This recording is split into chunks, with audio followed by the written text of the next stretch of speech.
Good evening, everyone, and welcome to No Judgment Here podcast. I'm your host, Tish Ross. I'm so happy to see all of you guys. Hey, listen, I just wanted to quickly say thank you so much to all of my mods that whenever I am interviewing, I try to take a peek at the comments to see if there are questions. However, some guests prefer for me just to keep going on with them and letting them keep telling their story.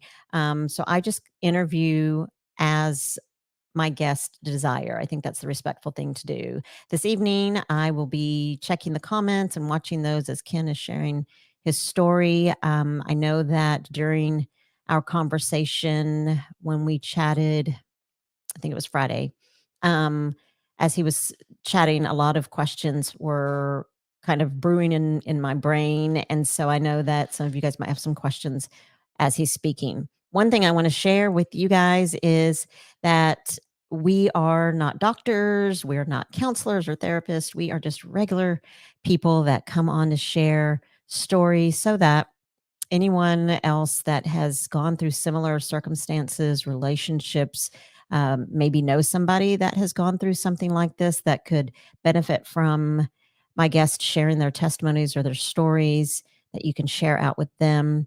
Maybe you'll go through something like this in the future. We don't know, right? So we share our stories, and I know that Ken, when he comes on, he will agree and the as to the reason why he reached out and wanted to share his stories so that he could help others. We have all been through some sort of abuse or relationships that just didn't work, whether the abuse was verbal, mental, physical, but it affects us in different ways. And sometimes those effects can last into our adulthood. Sometimes they last a lifetime if we don't seek help or if we don't dig in deep and try to change those things. So Ken is coming in and he's going to share his story. I again appreciate all of you guys for coming in and supporting Ken. And we're ready to go. We're ready to hear Ken. And his channel is Lone Cowboy Adventures. So if you guys have not checked his channel out yet, you want to go and check it out. It's got some good stuff on it. But I'm going to bring Ken in. All right, Ken, let me make sure you're not muted. Welcome in. Good evening. How are you? Oh, like I talked to you earlier, I'm a little nervous. And as I said, it's nerve wracking though to share something that is so personal. I mean, our life, right? Something that we are being so transparent and truthful and honest about. Yes. It's a hard thing to do, but I think sometimes, Ken, that we go through these things and we make it through, or we're trying to make it through, and it is such a brave thing for you and any of my other guests. Gosh, I've had hundreds of guests come on to share what's happened to them, and believe me when I say that there are many people that will either email me or text me or Facebook message me and say, thank you for having that guest. And this is not about me. This is about every guest that has come on to share their story. So we're going to go ahead and get started. As you guys know from the title of the show, we are talking about some things that Ken grew up as a child thinking or feeling. And for a long time, Ken, you, as a child, you blamed yourself for your parents' divorce. But let's kind of take it back a little bit and tell me a little bit about your childhood. Well, I was happy. Far as I know, I was pretty happy, until I had my father rented farms. He never wanted to purchase a farm, and I kind of my mother kind of helped me understand that he didn't want the responsibility of the financial of the farm. Mm-hmm. I believe he believed in that he would take over the actual original family farm when my grandfather retired, which he did. But um, I remember growing up and having, I had a dirt pile that I would play with Tonka toys, and I always imagined, being a farmer, following my grandfather and my dad's footsteps, Mm, and making mud pies with tree bark, and just, we always had, sometimes we had a bottle calf, we had hogs, and stuff, but mhm, um, I had friends, I had some good friends that, I played with and whatnot, and then when I was when I was 9 years old, fourth grade, I think it was, um, I got held back in fourth grade because I started school a year early on mm, my age. So in right. fourth grade, I got held back a year. So that grade, my world turned upside down, and I didn't fully understand it at the time, what was going on. Uh, my grandfather retired, and I can remember riding to town with my dad one day, and he asked me, he says, "Where do you want to live? Do you want to live in town with your mom, or do you want to live with me on the farm?" I said, "Well, of course, I want to live with you on the farm, you know." And I guess because they were splitting up. Um, but that never happened. We had to live in town, which was within bike riding distance of the family farm that my dad took over. But back up before that, my father was a very high strung temper man. Mhm, I don't know why. There was some things, that happened to me that I can remember as a young child. Um, like one day he backed the grinder mixer up into the barn, and I had to push the auger over into the feed room so we could unload feed. And I didn't get it pushed over because I was just a little guy, mhm, yeah. and it hit the corner of the door and bent the auger, and my dad went ballistic. And I ran to the house because I knew, something was going to happen. So, and then after that, the next memory I have basically on the farm, was working with my dad as a young boy. Was I was I don't know where he was at, out gallivanting around or whatever, and here I am carrying a bushel and a half basket of feed to the feeder hogs that we had, Mhm, and they pushed me over, and I dumped the feed all over the ground, and I was saying some choice words, mm, I believe, mhm, that he probably never heard come out of my mouth, but he was my example, you know what I'm saying? right. And I turned around and look, and here's my dad standing at the gate. He had just got home, and it was dark, and I went over there, got over the gate. He picked me up by my ankles and spanked me with his, I mean, it was like his hand was like leather. Mhm. And I ran to the house, and I remember running in the house, and mom asked me what was wrong, and I I told her, and I went upstairs to my room. Um, So let me after ask th you Go then, ahead.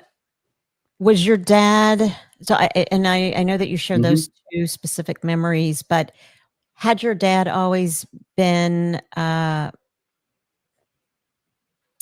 physical in terms of spankings, as far as discipline, or was he verbally abusive I towards didn't you? Yeah, it was verbal, and I don't remember, those are the 2 times that I remember that I really got scared of my father.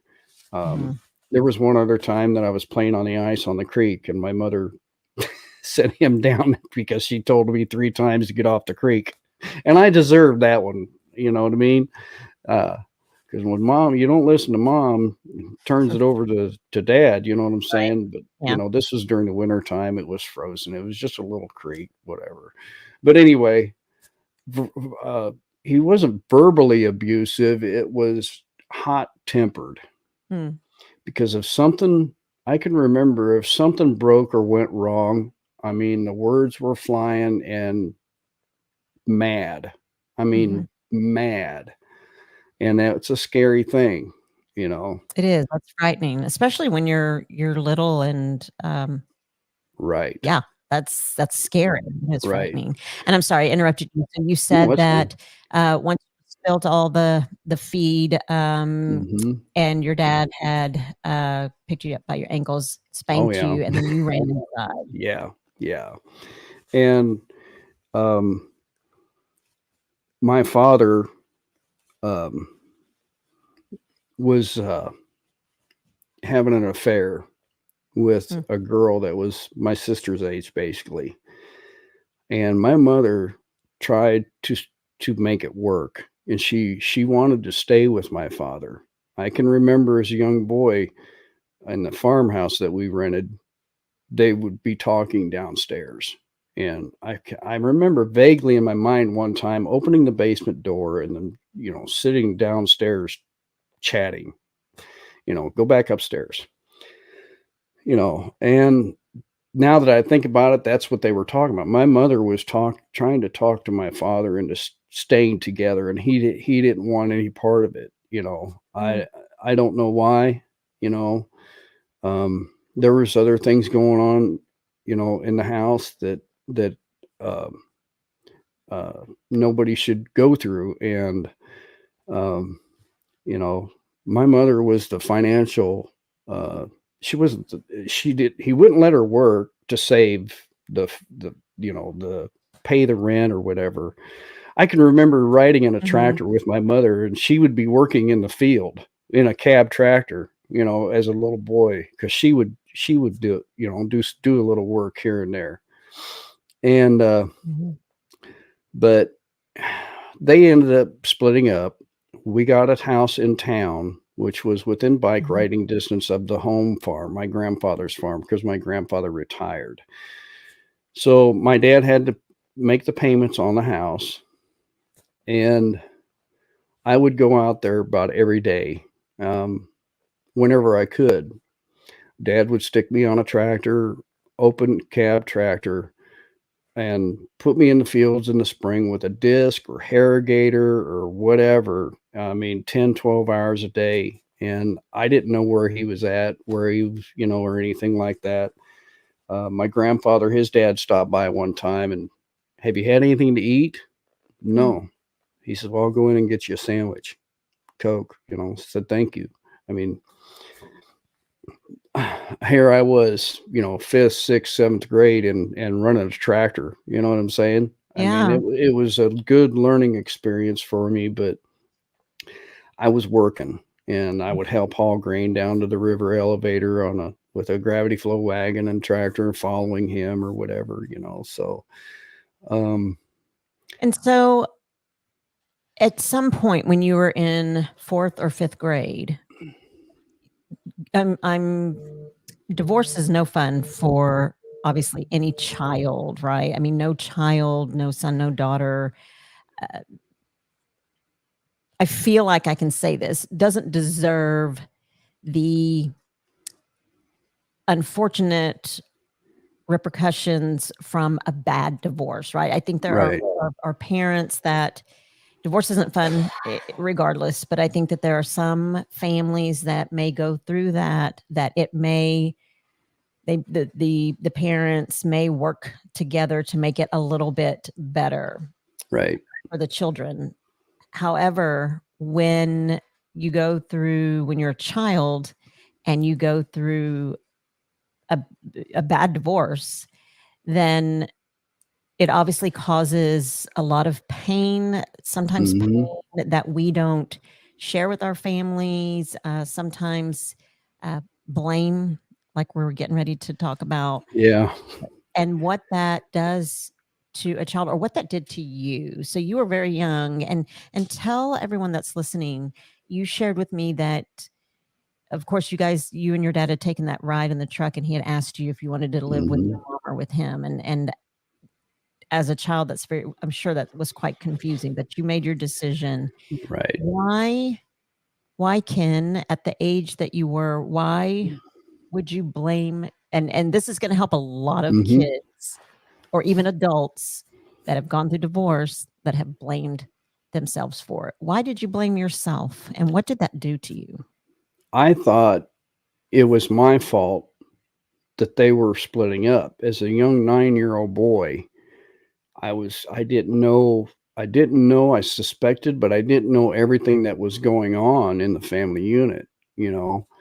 Um, my it was just everything was turned upside down, Mm, you know? Uh, we had to move to town. Mom went to college, and then she went to work, you know? I was home by myself for like an hour, before she got home. And mm, she did everything, you know, to try to make my life better, you mhm, know. mhm, And we went to church, every Sunday. And when we moved to town and when I became a couple years older, that's when I really started rebelling because I think, as you and I talked, I was trying to get my father's attention mhm, because his attention was elsewhere, with somebody else all the time. It wasn't his attention wasn't towards me, his, mhm. flesh and blood. You Right. know, I I put my mother through a lot of things, and, I actually ran away one time and ended up about 20 miles away, and we were gonna go to Texas. I can't remember what grade I was in, 6th, 7th grade, maybe, I don't remember for sure, but, um, turned the county was actually out looking for us, I guess, and Mhm, mhm, when he picked me up at the police station. Our police station was a little tiny city hall, and we knew the chief of police very well. Um, he came in, sat down right in front of me, and says, "Don't you ever, don't you ever scare your mother like that again," and smacked me across the face mm, and said, "Get your stuff. We're going home." And to me, it was like, wow. uh, didn't even ask me if I was okay or anything like that. Uh, asked me why. mhm, Um, I resorted to other things as far as smoking cigarettes. I could go to a a restaurant and buy a pack of cigarettes out of a machine or whatever. mm, Um, and experimenting with marijuana.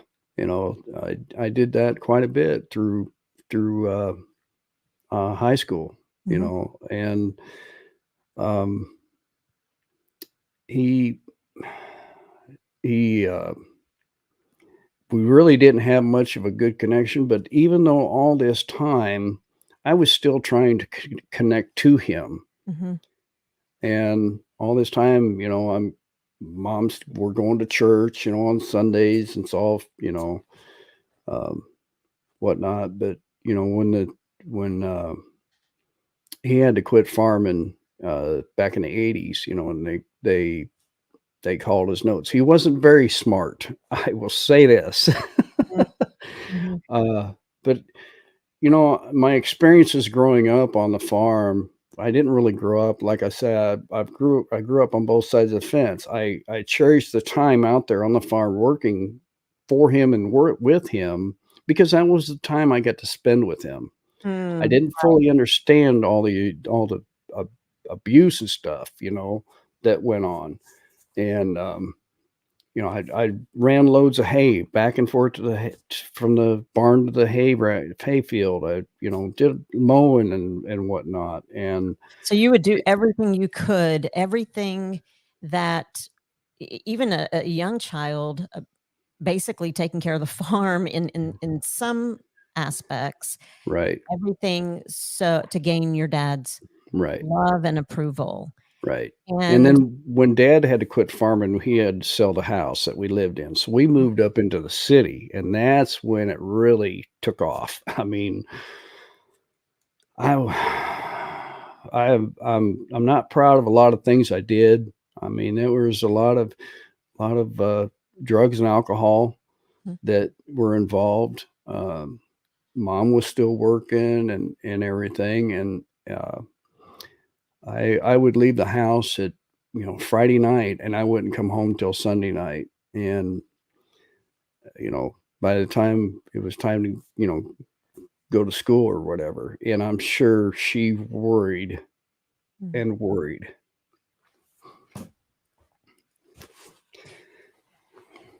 It's okay. You take your time. Yeah, yeah. Okay. There it is, Ken. It's a lot. It's a lot. I think sometimes, when we are, it's, and I don't know why the life cycle is the way that it is, but I think, like you and I were chatting about, even myself living under the same roof as my own father and not knowing him and longing for those conversations, longing to know him. I really don't know much about my dad, and we lived under the same roof. Right. And but as an adult, then you start realizing, I started realizing, I'll speak for myself, but as you and I were chatting, I realized that, man, I wish I would have been able to ask my dad, why, Yeah. what happened to you? Why, all I want is a relationship with you, and all I want is for this to be good. And I'm trying so hard. I'm manning the farm. I'm trying so hard, and nothing I do seems to be good enough. Right. And all I want Exactly. is for you to love me. Right. And um and unfortunately, we tend to, I'll again speak for you and me because we shared, Mhm. but I think, numbing those emotions, not knowing what to do with those emotions, and then when you find out, well, I could have a drink or Right. 2, and, that helps it for a little while, Right. but, and it does hurt our parents, it does hurt our moms, and we're sorry for that, we are, and Yeah. I think, we don't mean to hurt our mom or our dad, whatever the situation is. It is, because we don't know what to do with those feelings Right. and emotions, and you said that it even gotten so bad at one time that you had even had thoughts of suicide, Mhm. Yep. and Yeah. that you had even, tell us a little bit about that. Where were you when, what were you Well, we thinking? were still living in the small town, and I was probably in 5th grade at the time, and, your last guest that you had on your show Jan? is what, triggered it, and, I looked at Miss Linda, Mhm. and I said, "I've never told anybody this."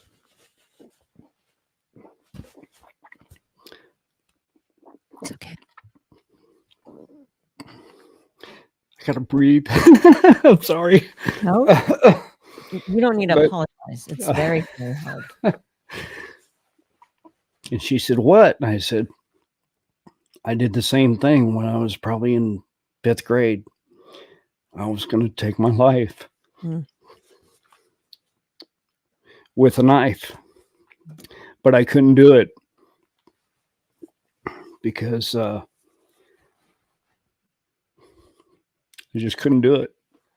and I Uh, remember something, specific that you said is that you couldn't do it because you couldn't do that to your mom. right. Exactly. Mhm, It would devastate her mhm. because, I know she's always prayed for me, you know? Yeah, yeah, he's been your And prayer warrior. yeah, she has, and even my grandmother before she passed away, I mean, uh, you know, my grandfather, my mother's dad, he had a rough go when he was a child, and he didn't go to church. I don't know, um, but, later on, I'm gonna skip forward just a second. Absolutely. You and your grandfather had a great relationship, correct? Yes, we did. I can remember riding down to their house on my bicycle and, "Grandpa, my tire's low. Could you air it up for me?" "Sure," we go out to the garage, and stuff, and, my grandfather was 6'3", 6'4", something like that, maybe he was a tall man, Mhm. and uh, we took a 2-week trip out to the Black Hills, and that's why I loved the landscape out there. Mm. And when I was like 15 years old, but my grandfather, Is this your dad's dad or your mom's dad? no, this was my mother's dad, yeah. Okay.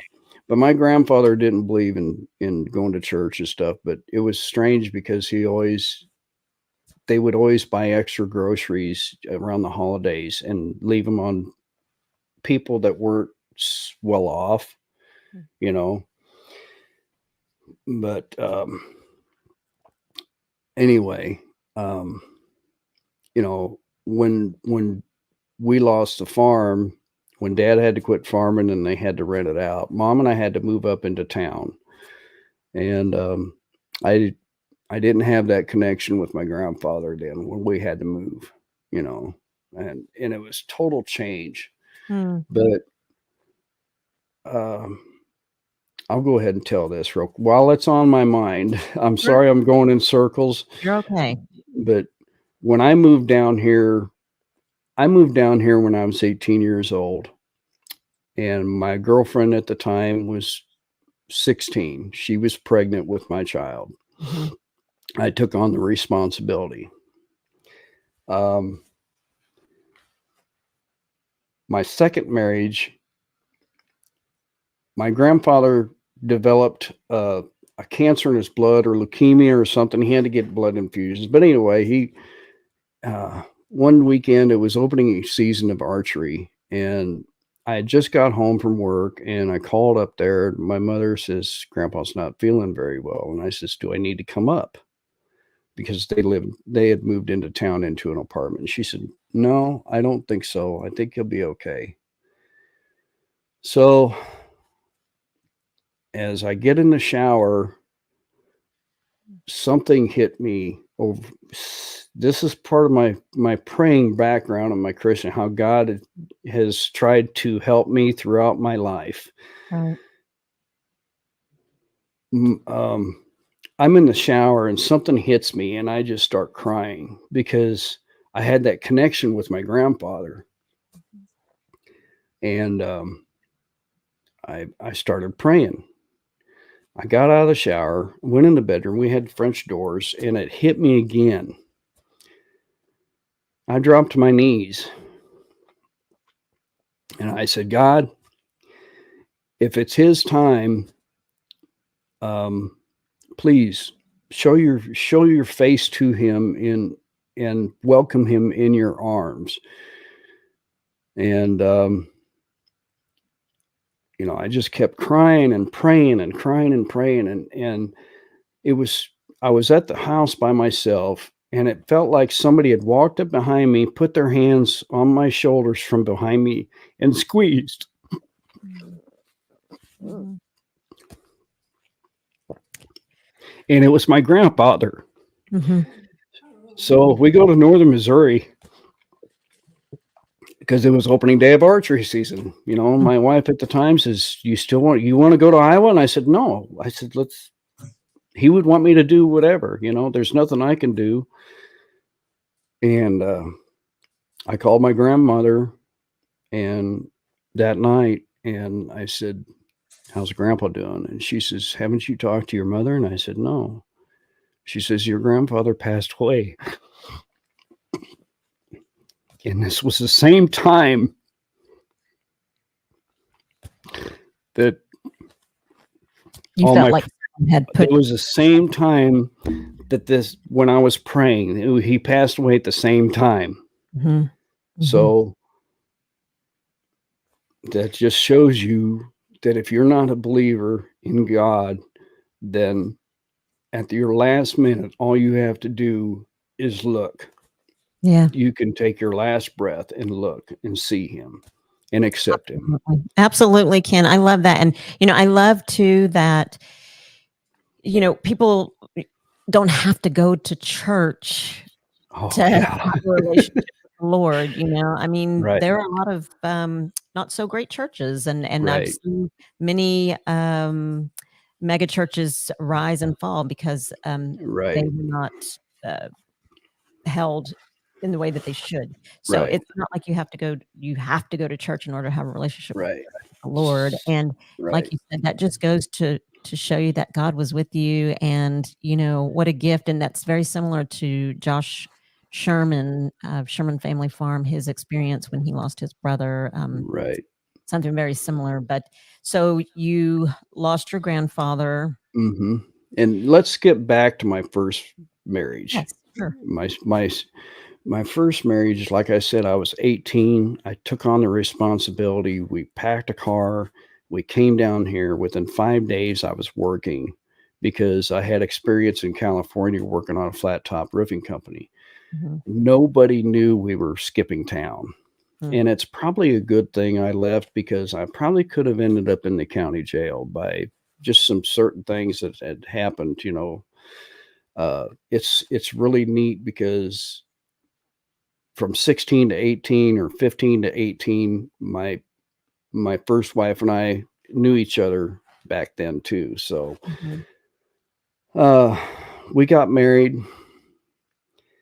5 months into the pregnancy, we lost the baby, and Right. we had the baby just like a natural birth. I was in there. I got to see him.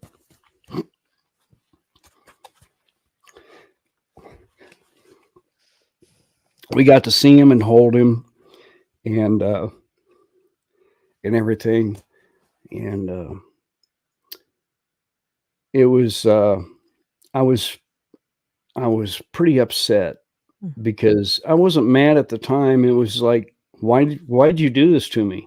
Yeah. You know, why have you uh, let these things happen? Right. Mhm. So we we were low income. I was making $8 an hour at a car dealership. you Mhm. know, Mhm. back then that wasn't too bad of Yeah. money. Mhm. And so the state helped us with a grave site, and we got to we got to bury him at a cemetery. And the thing about it is I told the director, our director or whatever, I says, I want a shovel out there at the dirt. He says, why? I says, because I'm going to bury my son. He said, I've never had that request before. I says, I'm going to do it. He said, okay. So we placed his little thing down there, and then she had a baby blanket, and we covered it up. And it was a rain. I remember like it was yesterday. It was a rainy day. Mhm. And I started shoveling, and the guy that helped us with the plot and everything, he says, "Can I help you do this?" And I said, "Sure." I says, "There's a shovel right there." So he helped me finish it off. I felt like I was burying a part of myself and my past. Um, Well, that explains what my next question was going to be, was why was that so important that you wanted to do that yourself? And Ken, may I ask what your son's name was? Robert Jacob.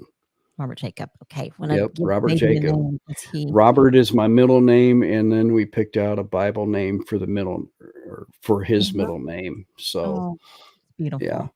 In fact, I do have a Memorial Day video. I think Miss Linda went with me last year down there, and it's it's very touching every time we go. Absolutely. So, Absolutely. Yeah, and I'm so, so sorry for your loss, and I'm gonna no. give you a break, just for a Okay. second. I know that's a lot to share. I'm gonna read some comments here, and, then we're gonna go right back to, our discussion. But you have a lot of support. There are a lot of people here listening to you, Ken. You're very loved. And let me see here. Let me run down to the bottom. I saw some people that had commented. Justin on Back Road Freedom says that he feels you, Ken. And Rebecca, touched by yarn, she says, I've got you, Ken. Um, Pooch, Full Blown Country says, thank God you felt that presence of him, even though it was at a time of loss.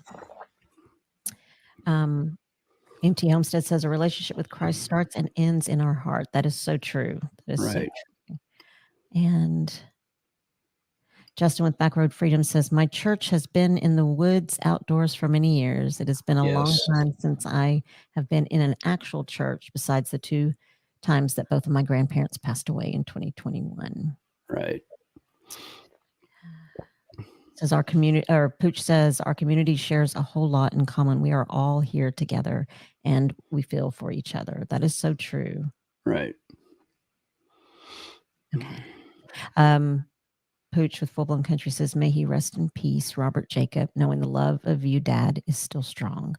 Ooh, that's ooh, you're gonna cry. I'm encouraged. That's very sweet. And My first wife and I are friends on Facebook, and we have talked on the phone several times, mhm, and we have accepted each other. You know, we say we were just kids back mm, then. You know, um, she wanted more as far as my income. I couldn't support what she wanted. You know, right, and there was reasons why we split up. mhm. So anyway, I mean, um, my One more. Linda Tiemann says, I'm always here for you, Ken. You know oh, that. she is, yes. That's true. She That's true, Miss she's Linda. my angel. We have a lot of people here that are saying they're sending prayers for you, Yeah. Ken.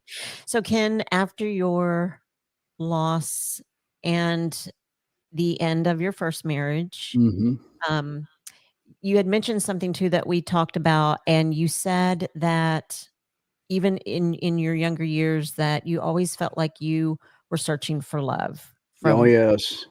you just wanted to feel loved. Yeah. Do you think And that that does stem up from maybe not feeling like your dad loved you? right, right. Mhm, And Miss Linda says told me the other day, I'm searching for acceptance, kind of, you know? I am mhm, a very I'm a very outgoing person, but I'm shy at the same time. mm, Um, you know, after my first marriage, I was single for a while. I had mhm, girlfriends and, you know, something turns me off. I turn around and walk away. And, you know, my second marriage, uh, I I took on a responsibility in my second marriage with 2 children. They mm, were gosh, they were little. I mean, my daughter, I adopted them because and I loved them even before I adopted them. mhm. And I still do love them, you know? Sure, of course. I don't wanna talk like I'm talking in the past, you know what I'm saying? You Right. know, uh, and I loved my wife at that time, and I I took their father owed that tens of thousands of dollars in back child support, so he was gonna write them off. He was gonna write them off to get released, and I looked at my wife and I says, "Well, if he's gonna do that, I might as well adopt him." Mm, So we did. And there was a red flag when I said that, and I'm not gonna repeat what she said because she's not here, but I took it on for 8 years, mm, and I don't know if it's 8 years, gosh, time flies, but anyway, she I discovered throughout the marriage because she had told me, she said, "Well, when I turn 30, I will bear a child for you," and it never happened. mm, She was married to her career. I was the one supporting the household, going to work nights, driving truck all night, you know, and some signs were there of some things that were going that I really thought was going on. I actually went to a psychologist about it when we split up, mhm, and I was going I thought I was going cuckoo, you know, yeah, yeah, because I had seen signs from other people, places in my life of stuff that was going on. So, and this is church coming involved in this. I, for a couple of weeks, you know, I said, "Hey," I says, "we need to sit down and have a talk." and this was before church. Mhm. And she says, "Kim," she says, "I don't really give a blank." And I said, "Well," I says, "if you really feel that way, I guess we can call a couple of attorneys and get divorced," because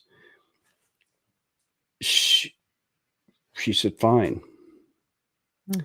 She was married to her career. She Mhm. was not married to me. And I mean, her career is taken off, and stuff. And I had no part in it. I had no say in it. And, you know, um, and there again, um, I had two children to support. And we got a divorce. It was agreed that I would provide insurance for him, which I did. Mhm. And then 3 years later, I get taken I get taken back to court for child support because when I adopted him, she said that, you know, I wouldn't have to, and that was my red flag that I should have seen. Yeah. But I loved them kids so much that I wanted to take on the responsibility and grow the family. Right. So, um, it was like another kick in the teeth, throughout my life that I lost the baby, years before that. My dad was driving truck. My dad drove truck for 28 years after he had to quit farming, and stuff. And he had another family, Mm. and I still got to see him off and on, but it wasn't like a connection. I would, I would keep reaching out to him to try to hear the three words that every man wants to hear from their father. Right. I love you. Mhm.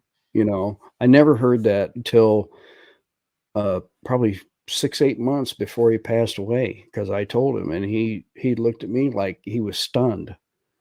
You know, but I'm so glad that you're saying that because saying that those are the words that every man wants to hear because men are and I know that, how can I say this without sounding, I don't wanna sound anyway. I think, men are rocks and they Mhm.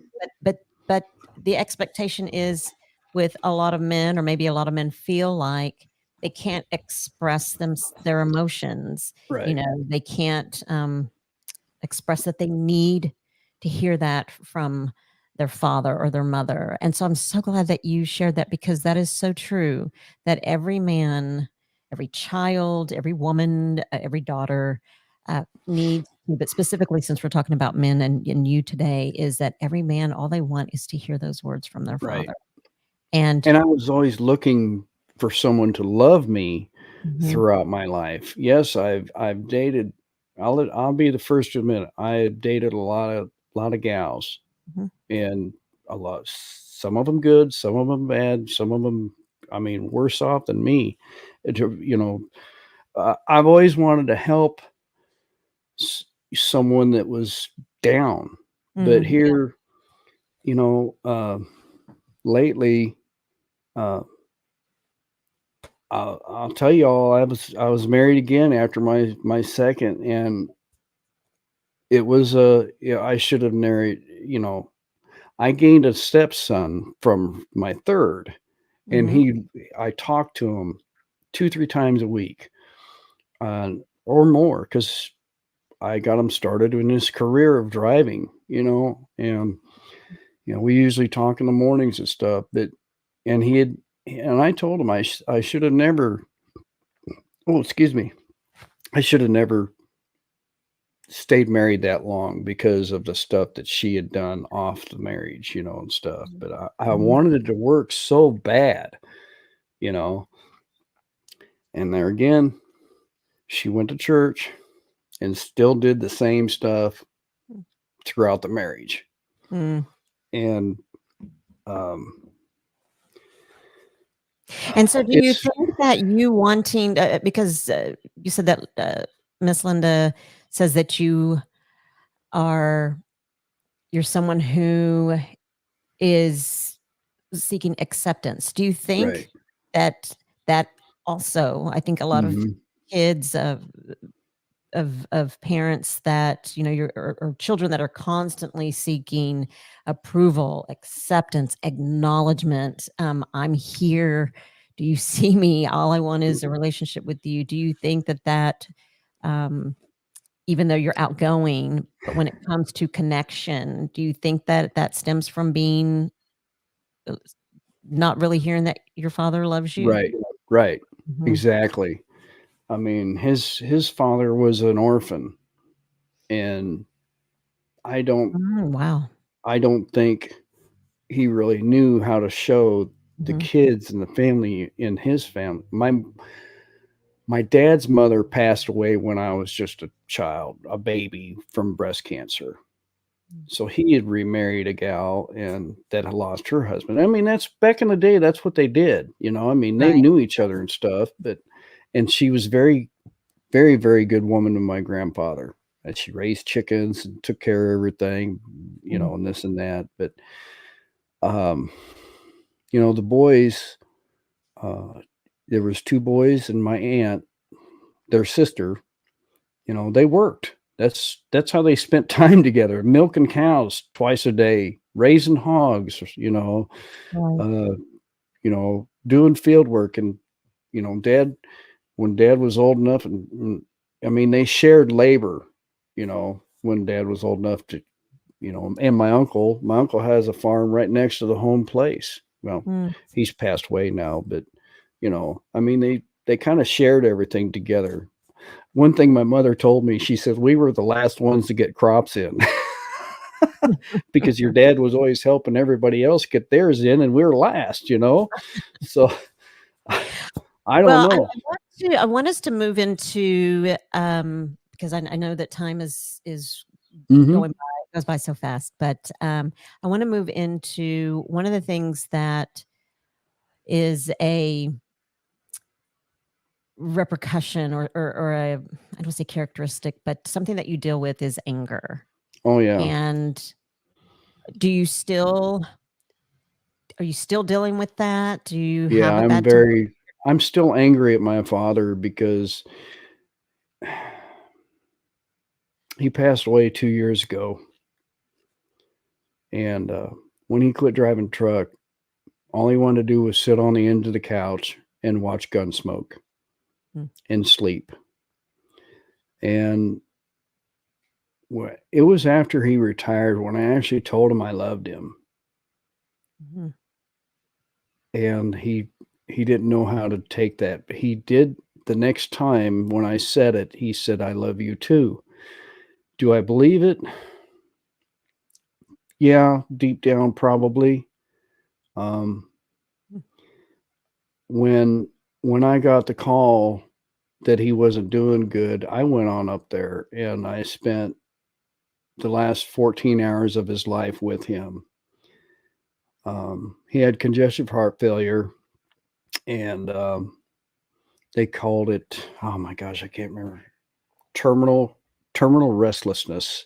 yes. And the way they explained it to me was your body is shutting down, but your mind is telling you you're going to get up and go. And when that the next day I was standing next to him when he took his last breath, and I accepted that. Did I do I am I still angry? Yes, because his last will and testament with all of his stuff, my step family has control of it. Mhm. So I'm thinking in my mind, he didn't care about me or the family when I was 9 years old, and he still didn't care about me on his deathbed. Wow. You know, blood And stick Ken, in I want yeah. to make this clear as you and I were chatting is that it's not even a because I don't you're such a Mhm. great man, it's not even about the stuff. It is No. about the feeling like it's even hard for me to say, it makes me emotional, is to think that from a child Mhm. when you were a child seeking your dad's love, just wanting his approval, um, your whole life, and then you're with him, you go up there, I mean, you tell him that you love him, and he seems Right. shocked, and I understand that older people because I understand that older people, generations, it was very hard for them to express themselves, I get that, but as a child, I have to say that for myself, I I just can't I can kinda I guess I can kinda understand that the older generations weren't taught to express themselves, I guess. But Mhm. also in a way, I'm gonna take responsibility for, this is my child that I had, and I Mhm. am raising this child. I need them to know that I love them, and, Right. um, but but things happen, there's abuse, there's mental, Mhm. there are people that just can't express, they just don't know how. But My for you, mother, I when can we talk understand. on the phone when we talk on the phone, usually about every time, my mother and my stepdad, my dad, I call him my dad, even though he's my dad. They've Mhm, been together for 20 some years, and he has helped me around here and stuff whenever they come down to visit. We always say, "Love you," they say, "We love you," They even have said it to Miss Linda, and, mm, um, when she came into my life, I was I wasn't even expecting anything. It was like God God brought her into my life to show me, and she's helped me understand some things. Sometimes I don't really like to talk about it, mm, but she really helps me understand that it's not your fault right. for what happened, but I've always thought it was. I thank God for Linda, you know? And I'm sorry that you always felt that way. Like I Yeah, said, it makes me very emotional because, yeah, um, children and I can say this for that I even my brother has expressed as a 50-year-old man has said, "Man, that still affects me." right. And it's hurtful, it hurts, and again, it's not about the things, but boy, I could imagine Mhm. when your father took his last breath and you were there with them, and then Yeah, to later find out that you still didn't feel like you were loved. no, they didn't care, you know, but it is what it is, I mean, my uncle and my uncle told me years ago, he says, "I don't know what's wrong with your dad." It'd be his brother that he said, and my dad was older than him. And he told me, he said, when we had a certain person come to the farm when we were kids, he said, your dad would grab me by the hand and we would take off and go hide somewhere or go somewhere else. It was Mm, like my dad was protecting him. So mm, I don't know. He didn't, sure. my uncle passed away before my father because he had cancer. He was in the Navy, and he had cancer, developed cancer in the lung, spot in his lungs, and a tumor in his throat. But Mm, and I that was probably the second time I ever saw my dad cry. mm. The first time was burying my dog because I was crying. you know. Well, let me ask you this, Ken. We're nearing towards the end of the Okay. hour. Let me ask you this. Ho What are you most proud of today, and how are you and again, I say thank God for Miss Linda because it sounds like she Mhm. really helps you talk about your feelings, but how let me ask you this first question first. Mhm. How are you feeling about everything today? How are you feeling? Well, my situation, I'm going stir crazy, but Mm, I feel good. I feel I feel relieved in some ways to try to help myself understand that it's not none of any it wasn't my fault for what happened when right. I was a child. Mhm. I wasn't responsible for what they for what happened. Right. And that me writing, I was very rebellious. I was even down here. I mean, I did rodeo, rode bulls, and rode horses. Now I ride a motorcycle, and it makes me feel free. Mm. to do those things. And um, I just feel thankful that I feel very thankful that I have a very loving mother that Mhm. tries to understand, Mm. you know, and I love that. I love that you said that because, like a lot of people, some people in the comments said it, as a younger generation, it is very hard to, it was hard for them to express. But right. I love that you know that about your mom, that she's trying to understand. At least she's Yeah. trying to understand. And so, and you have amazing children. I Oh, don't want to forget them because what a great father you are. What a great man you are to adopt and to love your children. And what kind of advice, I know we didn't talk about this, but it's popped into my head now because you mhm. shared this and it's so amazing. And I know that there are a lot of people that feel the same way maybe about their dad or feel the same way about their mom. And if someone younger listens to this and they're going Mhm. through something similar because you have been through it and you're even at our age, you're still working through some of those emotions, but it sounds like you're moving past them. You're grateful and you're trying. What kind of advice would you give for someone who is listening and is thinking, I feel like it's my fault? It's not your f it is not your fault for what happens to your parents. Mhm, Um, it's get some help. mhm. Don't be afraid to talk about your feelings. Don't be afraid to talk to somebody. If it's not a relative, talk to an uncle, an aunt that you can trust. Talk to a pastor that you can trust. Mhm. Um, Back then, I didn't really talk about much. It was about having fun, I mean, I wanted to have fun, but Mhm. then when I got older into the 16, 15 years, 14 years age, I was doing stuff trying to numb my feelings so I didn't have to talk about it. Right. So, even in my 20s after my first marriage, I was trying doing stuff to trying to numb my feelings, and Mm. stuff like that, but you wake up the next morning and the feelings are still there and the thoughts are still there.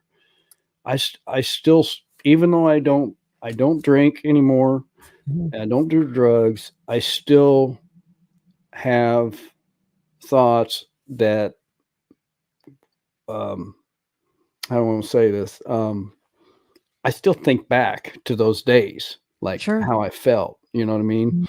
Mhm. It's like it's like voices in your head kinda thing, you just gotta try to look forward and don't look back. Right. I love that because again, and I use myself and my little brother as examples, is that the minute we start feeling that way, I mean, it can make you depressed. It can really make you feel depressed. And I think those are the days where I just need to cry about it. And I think It crying about it or Yeah. talking to somebody helps me feel better and continue to try to unlearn the feelings that I felt like I was taught, or the way that I felt, or the guilt, or the Mhm. shame, or whatever it is. So I really admire that advice, that it's not I your was fault. I was angry off and on throughout my life. I Mm, still get angry, but I don't show it, you know? mm. Um, but Now let me ask you this question as we're closing, and I wanna thank you so okay. much, and, um, if you guys haven't checked out Ken's channel, you really need to go, and I appreciate you guys for putting the link to his channel in the comments. And I don't know why, but I too wanna call it Lone Star Cowboy. I don't know why. It's Lone Cowboy Adventures. Jeez. It's Lone Cowboy Adventures. You wanna go and check out Ken's channel. He's got a lot of great, um, content there. But this is the final question that I ask all of my guests, and then if you have anything that you wanna close with, please feel free to do so. But, uh, who is Ken today? Who are you today? Wow. That's a tough question. It's tough. I'm just a guy that that I love everybody. I don't care what color you are Mm, or anything. Everybody has their there's good people and there's bad people. I mm, try to be a loving, sometimes funny, off the wall. I try Mhm. to just live life the best I can and try to let go of the past and just keep going forward. I love my family. I love my kids. I don't get to see my kids the way I would like to. I have 3 grandkids and one more on the way. It's like, Congratulations. yeah. And, you know, uh, Miss Linda has been a total blessing for me, and I just, it is, yeah, I just don't understand things sometimes, but I guess someday I will understand, when it's Mm, my time. So, yeah. Well, I wanna add to, kind of who I think you are, if that's okay. yeah, I that's think fine. you are a very courageous man. I think that you are a very honest and real man. And I think that you're a man that has just blessed so many other men and women, but I'll say specifically men, but there are a lot of women and especially our age that feel that way because yes, we grew up with parents in that generation that didn't know how to express or maybe show or felt like being loving and tender as a man was weak or whatever. But Right. um, you're a man that does good, and I am so appreciative and grateful that you spent this hour with me and, that you reached out to me and that you came on to share your story, Ken. You've done a lot of good here, and, Well, I hope so. you have, and, so you aren't nervous anymore, are you? No, I'm not. I could talk all night long. Well, good. Well, thank you so much for coming on, and I wanna thank everybody that, came in to support Ken. Gosh, you have a lot of people, like I said, a lot of people that love you. MT Homestead says, "Love you, brother."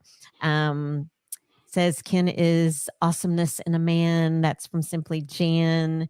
Um, everyone just loves and supports you, and I think a lot of people Grumpy Grandpa Patriot Show said, "I always say Lone Star." Dang it. I'm glad I'm Yeah. not alone, man. I'm glad I'm not alone.